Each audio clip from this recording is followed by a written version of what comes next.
Okay guys, I'm going to do my very first videotaped kiln unloading. My kiln's down to 148, so some things are going to be still a little toasty, but I'm just too excited to unload this anyways. Getting ready in another 2-3 hours to get on a plane to go to California for a week, so I just didn't want to wait. So I may have to grab some gloves for this, but the top should be pretty good to touch with my bare hands. All right, here we go. Ooh. Okay, so far it looks good. FYI, some of these may be good, some of them may not be. You never know what the kiln's going to give you. You never know what a glaze is going to be in the mood to do. Hopefully we didn't have to sacrifice any to the kiln gods, but we shall see. The top row looks pretty darn good. Okay. Woo! Toasty. Get your gloves. Okay, first one. Thank you, Grateful Gardener.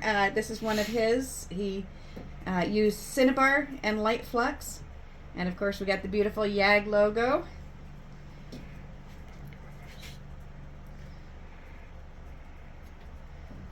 Woo. Then we got Tomoku Gold. I love how the gold comes out on that, the browns and the golds, with some light flux up at the top. That logo came out nice.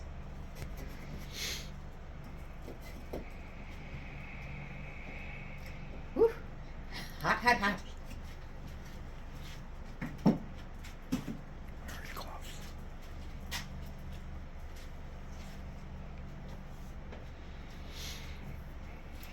As long as I can touch them, I was told they're okay to take out, but I got a glove ready just in case. All right, this is a new combo for me, but I loved it when I saw it, so, oh, I love it. So this is your winter wood and textured turquoise. I did winter wood ×2, textured turquoise ×3. And those logos are coming out really beautiful. I can hear them pinging a little bit, so I'm a little nervous about that. Ooh. And that's almost too hot to touch.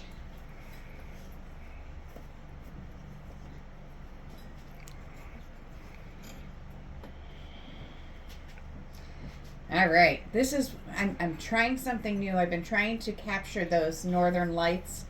As you can see, we've got some great colors on this go round. This one is obsidian. This time I only did 2 coats on the obsidian. I did 3 coats of seaweed, 3 coats of smoky merlot, and 3 coats of blue rutile. And then I added a couple of globs of oatmeal. That's Amico oatmeal. Yeah, so those actually came out really cool this time, a lot better than the last go round.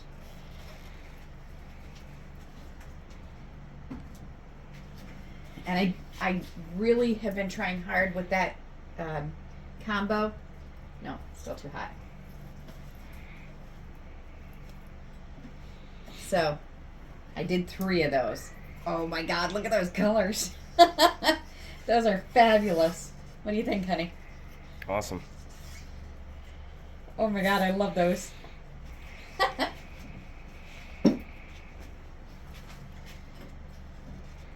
And there's another one. Oh, I want one myself. I'm totally going to do some of my fun mugs that color. That's neat. Here we go, YAG.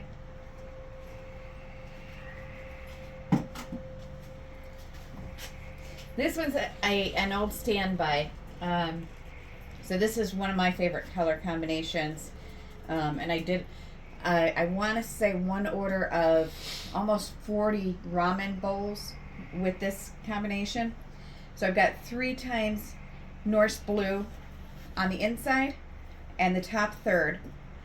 Then on the bottom third we did Celadon blue with a band of lavender mist, and each of those are 3 times. Then I did a 3 times butterscotch, and that one is I'll get the makers' names, but I know I got it down in Nashville, Tennessee, at Mid South. So I'll get that name and I'll put it in the comments.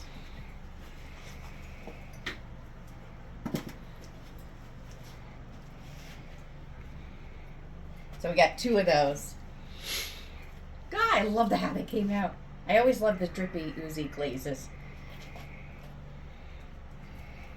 So pretty cool. I like too how they have the crystals that bloom. All right, that was the first shelf.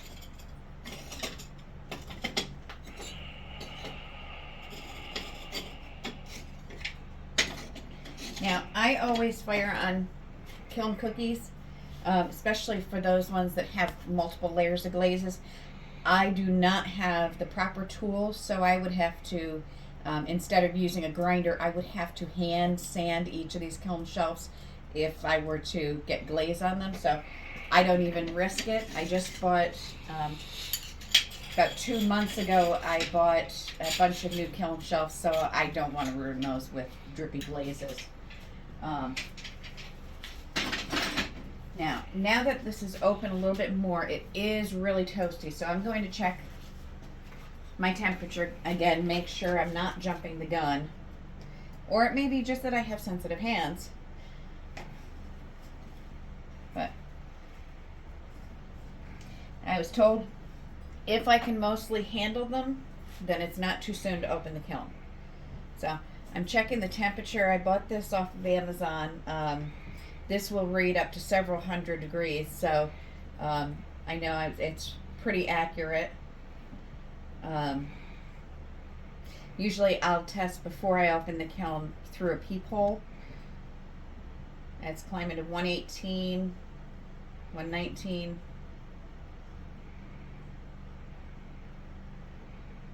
Just gonna check it just to make sure I'm not going too quickly. Generally, I will test the temperature through a peephole and then open the peepholes. After that, what I'm going to do is I'm going to crack the kiln lid by using some posts on my kiln lid. Let them slowly start to get some of that hot air out of there, and come down as close as I can to room temperature before the excitement gets me.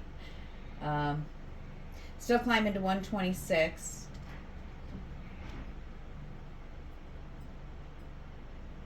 But while that's going, I'll take off the next shelf. And as you can see, I do have a couple of glaze drips that I'm going to have to maybe Dremel. I'm not sure what else. And look at that. I got a post stuck there. There must have been something on that post because, as you can see, I've never used this side as a anything. So I think that could probably come right off. It did leave a little bit of the post itself, so that'll be an easy sand off with my Dremel.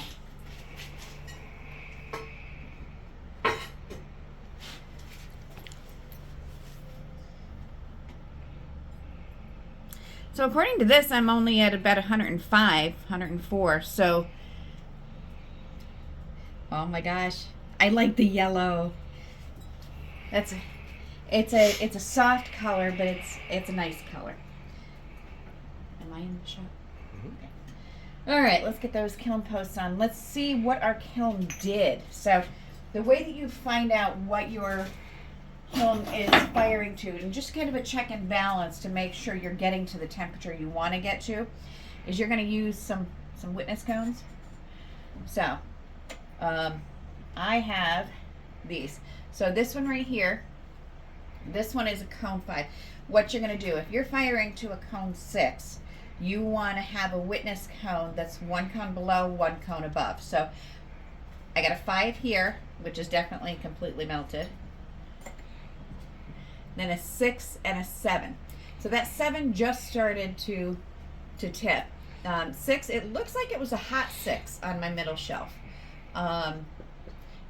maybe a perfect 6, but it started to move that cone 7, so maybe it was just over a 7, a 6, maybe 6.5.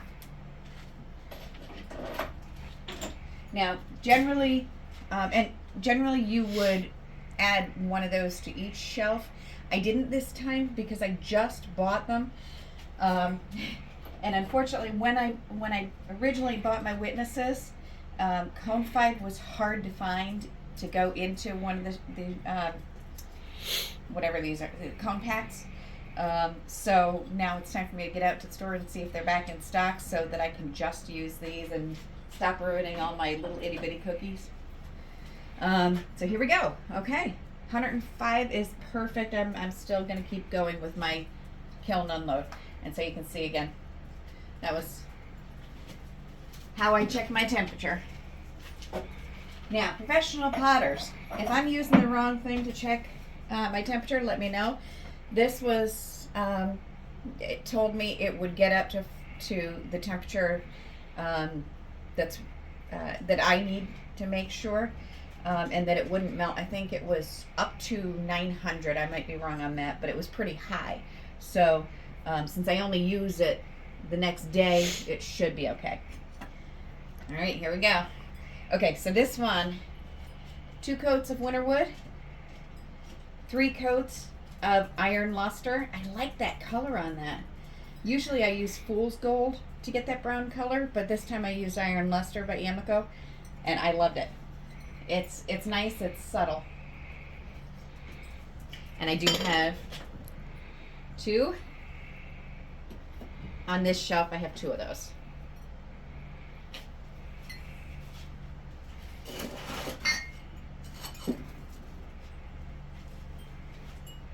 I can hear them pinging, which I don't like. That's either no problem or it could lead to some cracking. We're obviously going from 100 plus kiln. We're going to room temperature, which right here, that room temperature is about 65, 70. So they're definitely feeling that temperature, and hopefully when I come home from California next Friday, it's not going to be any crackles, but crackles on the outside. I kind of like that aesthetic. I think they look cool when they have a little bit of that craze. But inside you want to take care not to do that. This one I love. I happen to love this combination. I did do 2 of these in here with this. This is frosted lemon, and I know one of you guys happen to like the yellow. This was my original tester. Happened to be this combination, but it's not bright neon yellow, so it's not quite what you had wanted, but I still love the combination. This is 3 times frosted lemon by Mako with light flux on the rim. I got lucky on this one. See these drips? If these drips had gone any further, it would have fused right to that cookie. Then I would have gotten stuck with some grinding. If you can see, I got a swirl on the middle of each one of these. That's kind of one of my trademarks, along with my signature. So you can see my signature stamp there. That's actually my signature with a shamrock in it. So if any of you watch the video and any of you are curious what that is, it's a shamrock because my name is Bridget and I am Irish. So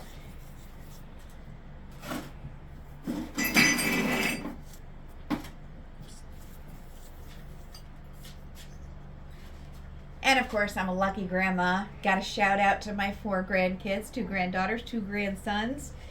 Light of my life, along with my 2 sons and my 2 granddaughters, and 4 bonus. I've got 2 bonus daughters and 2 bonus sons as their spouses. So I definitely am a big promoter of family, which is why we're called 3-Gen Potters. If any of you caught the video of us glazing these, we've got 3 generations of us that take part in all of this. So look us up on Etsy. We're 3-Gen Potters. Say hi. You know, let us know if you like what you see. So this one, green tea is one of my favorites, especially because my favorite thing to do on bowls is peacock style. Green tea and moody blue always, or throw a little bit of Irish luck in there. That makes the most beautiful peacock style bowl. So green tea I always like. I'm sorry, you know what? This is not green tea. This one's the Ivy. This is the new one. I bought a pint of this and I hadn't been able to use it from the last Mako drop. We also just had a new Mako drop, but unfortunately they aren't full yet. We're still missing one glaze, so none of us can get the sample pack. So this one was the Ivy from the last one. Yeah, I like that. A little bit of flux up here, 3 times Ivy down at the bottom, and I do have 2 with that combo, 2 cauldron style mugs.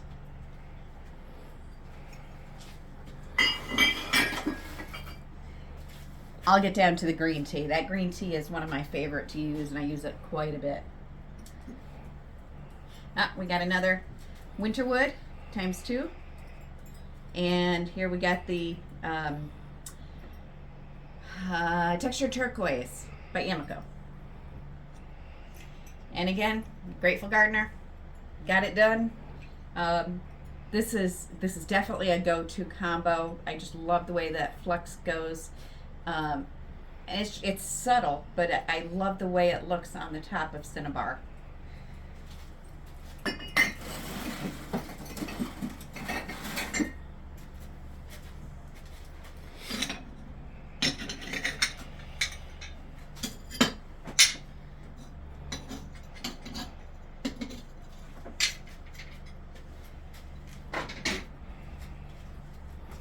All right, here we go, the last shelf.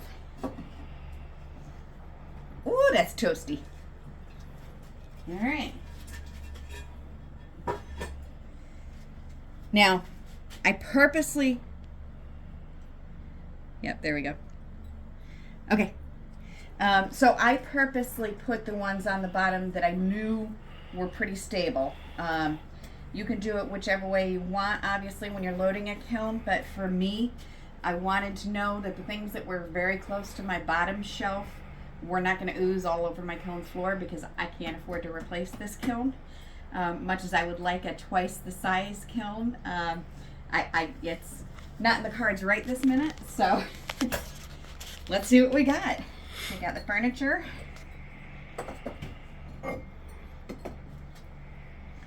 All right, this is definitely a go-to combo. I always loved the Delft kind of colors because my mother collected Delft when I was growing up, and you know, this blue splatterware and the sapphire combo, it just always makes me think of Mom's Delft collection, and also it kind of looks, you know, colonial to me, which I always get a kick out of. So 2 times speckled blue splatterware, and that's by Mako, and then sapphire on the rim. Got a little bit of dripping going. I like it. I did also in this kiln load, as you'll see when we do a pan shot of all of them, some small, some big. Not everybody likes a trough of coffee like I do. You know, me personally, I would probably go for this bad boy, which is a pretty large one. Again, thank you, Grateful Gardener, who got this one done. We got some Shipwreck here, and that's a nice big mug. This is definitely the kind of mug that I would drink in the morning, probably times 2 or 3. But I love that. I love that look of the Shipwreck. It is a little bit translucent, so you can see in some spots down to the clay, which I kind of like. It gives it character. What do you think? And again, YAG, the logos came out so fabulous.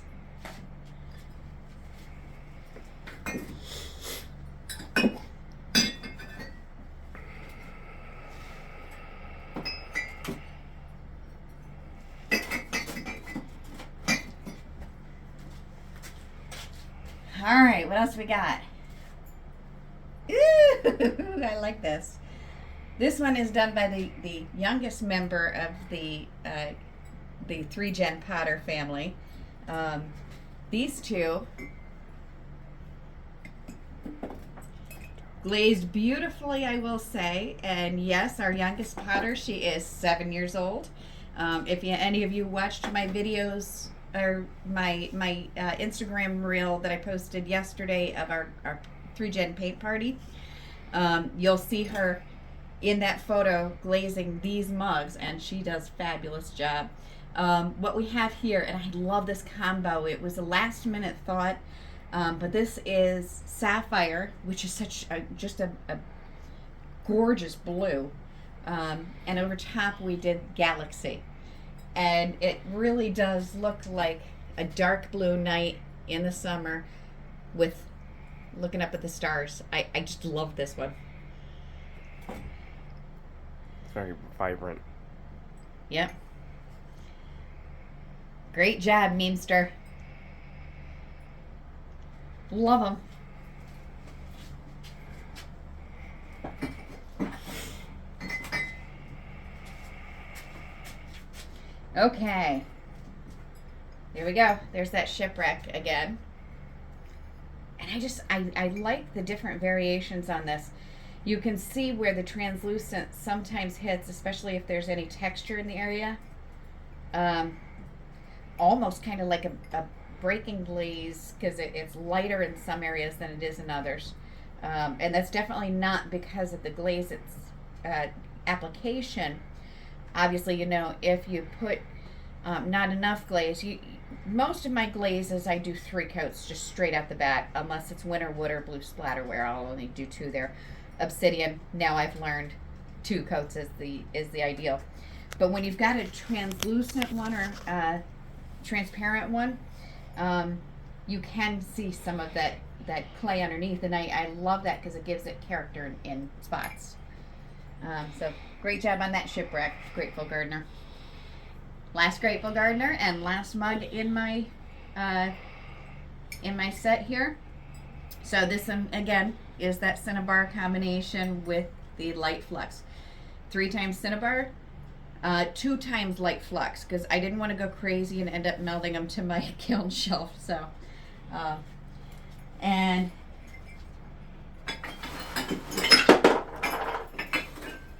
last thing in my load here, of course, and yep, we can see we got a true cone 6 at minimum. That goes in my sitter and shuts off the kiln once it bends.